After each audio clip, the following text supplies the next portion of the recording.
Coming up on Legislative Review: Youth Online Data Privacy.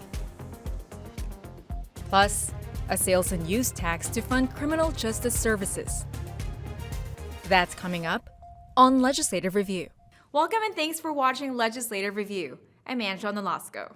A new governor request bill designed to protect minors from addictive online behavior has made it to a Senate committee hearing Wednesday afternoon. The bill, Senate Bill 5708, heard by the Senate Ways and Means Committee, seeks to limit how tech companies collect and use the personal data of minors online.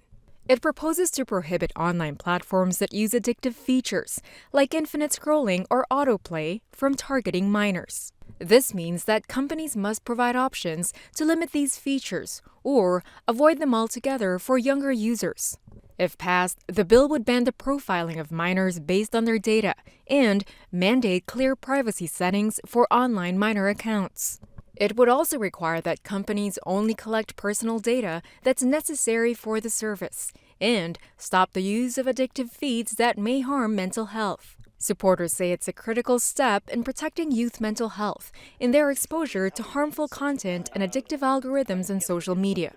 Lake Washington High School student Kira Domer testified in favor of the bill. Growing up with such a wide range of influences deeply impacted my mental health and self-image, even causing me to have an eating disorder at one point because I was constantly comparing myself to unrealistic images online.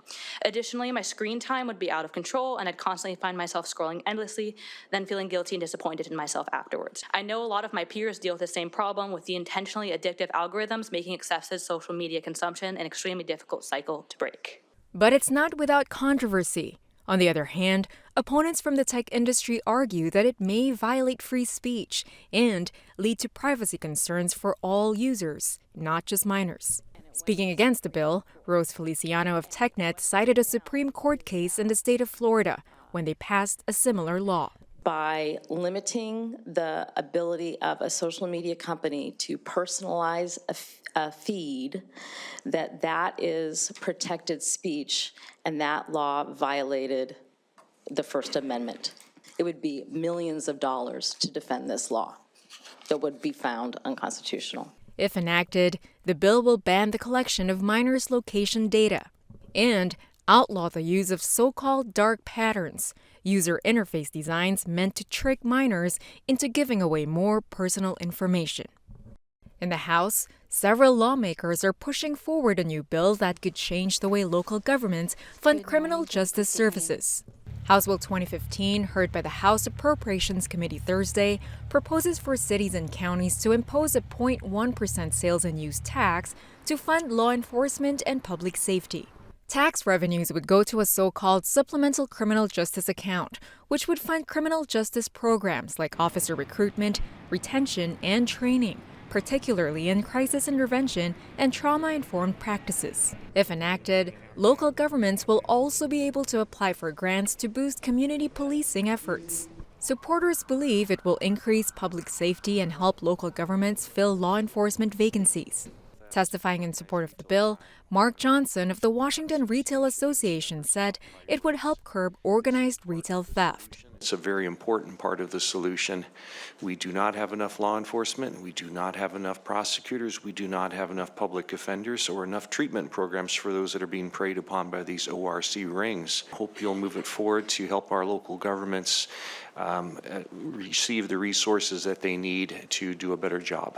Opponents, however, have a different take. Speaking against the bill, tax activist Tim Eyman. At what point is it enough? At what point do you just finally say, we can't take any more money from people?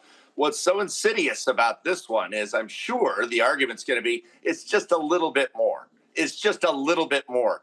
The problem is that little bit more is added on top of this pancake effect where you guys do one after another, after another, after another.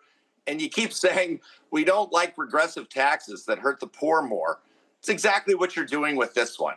Though taking a neutral stance on the bill, Sean O'Donnell of the Superior Court Judges Association said it would help fund court services. Judges don't do tax policy, but we want you to know we appreciate you looking at this as a means to help the courts. The bill also received support from the Washington State Association of Counties, the Association of Washington Cities, and Governor Bob Ferguson, who believes it aligns with a broader effort to enhance public safety statewide. And that's a wrap for this episode of Legislative Review. Join us nightly at 8 and 11 to keep up with what's happening in the legislature.